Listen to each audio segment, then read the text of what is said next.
कि बिन सत्संग विवेक न होई और राम कृपा बिन सुलभ न सोई।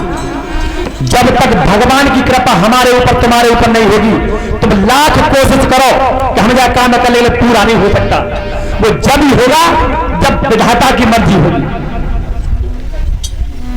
सत्य सुधरे, संतों की संगति पाकर के मूर्ख भी सुधर जाते। जैसे पारस पत्थर के छूने से लोहा सोना बन जाता है, उसी प्रकार भगवान की कथा सुनने से सारे पाप नष्ट हो जाते। बोले वृंदावन बिहारी लाल की जय।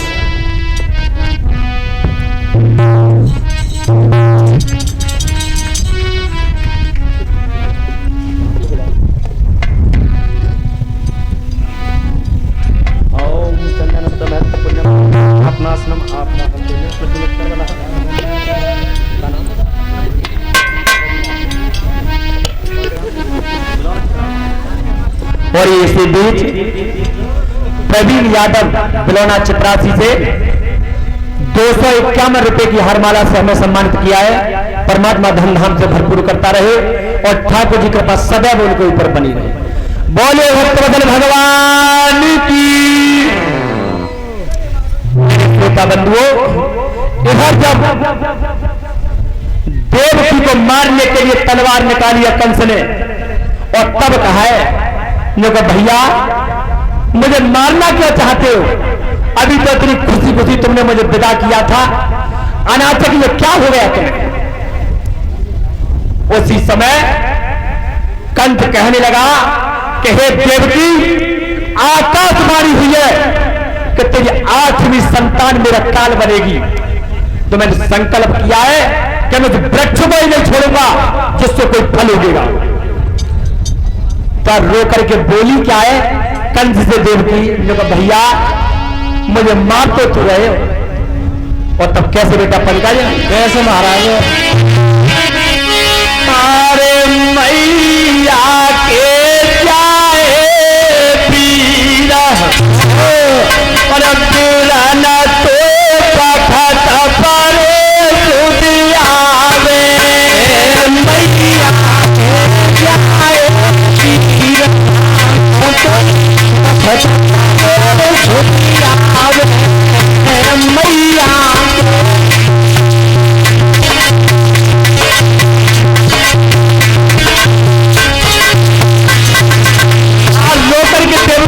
भैया मुझे मार दो। मैया के जाए पीरना तो कखत परे दुनिया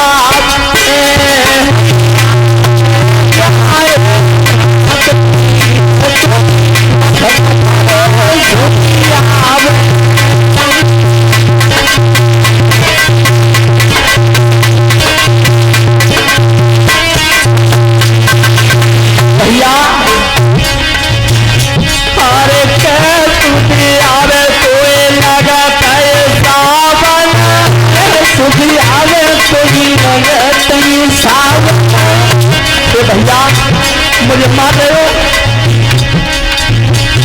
अरे अरे तो लगत सावन सुधियावे तुई लगत सावन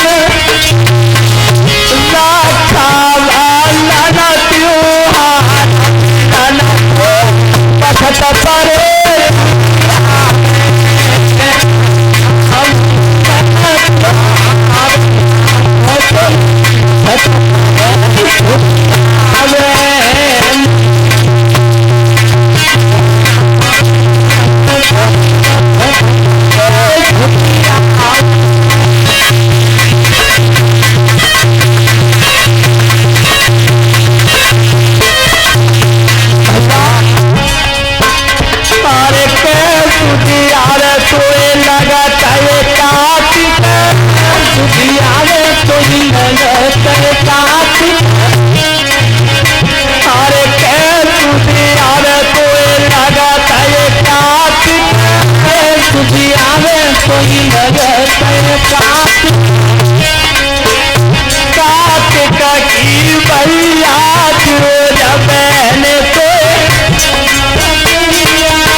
तब कहने को भैया मुझे मार रहे हो।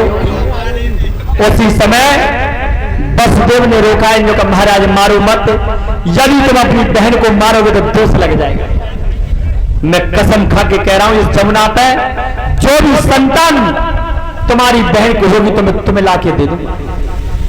मेरे श्रोता बंधुओं, इधर जब वसुदेव लेकर के गए हैं देवकी को, और जब पहली संतान हुई है तो पहली संतान को लेकर के और जिस समय आए हैं और कंस के लिए जो दही लाए के, और जो कंस ने बच्चे का चेहरा देखा तो मोह पैदा हुआ, और कंस ने मन में विचार किया क्या आकाशवाणी ये भाई क्या 8वीं संतान काल बनेगी, और जितना भी पहलो ही है तो जब बेचारे ने मेरे बिगाड़ो ही का है। उसी समय वसुदेव को लौटा दिया, जो ले जाओ। देवर्षि नारद ने कही अगर कंस के हृदय में अगर प्रेम आ गया, दया आ गई, तो फिर भगवान का अवतार कहां है? और भगवान का अवतार होता कब है? परीक्षित महाराज जी गोस्वामी तुलसीदास बाबा रामायण में लिख रहे हैं, जावा जावा हो धर्म की हानि और बाढ़ है असोदय धमय अभिमानी, तावा तावा धरे प्रभु विविध शरीरा हरे आए नित जन पीड़ा। जब जब हर युग में धर्म घटता है और पाप बढ़ता है, और तब तब उसे मिटाने के लिए मेरा अवतार होता है।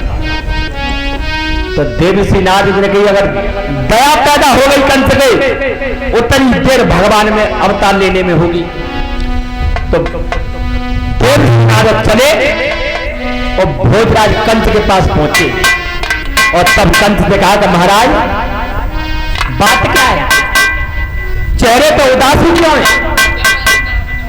तब कंस ने कहा हे देवर्षि नारद क्या बताएं, आकाशवाणी हुई थी कि देवकी का 8वां पुत्र मेरा काल बनेगा, और पहला बेटा लेकर के आए थे वसुदेव, मैंने उसे वापस कर दिया। तो देवर्षि नारद के महाराज क्यों आकाशवाणी हुई है क्या 8वां बेटा पैदा होगा? तो देवर्षि नारद की महाराज मुझे ऐसी मालूम पत्ते कमी तुम्हारी ना, काल चक्कर काट लो तुम्हारे ऊपर। क्यों? उसी समय कमल का पुष्प लिया है देवर्षि नारद ने, और तब कहा कि इसमें 8 पंक्ति है, और कहीं से भी गिन लो, जहां से पकड़ के गिनोगे वही 8 बैठेगा। तो यही जरूरी थोड़ी है कि 8वां बेटा 8वां हुए, पहले वो 8वां है सकत हुआ।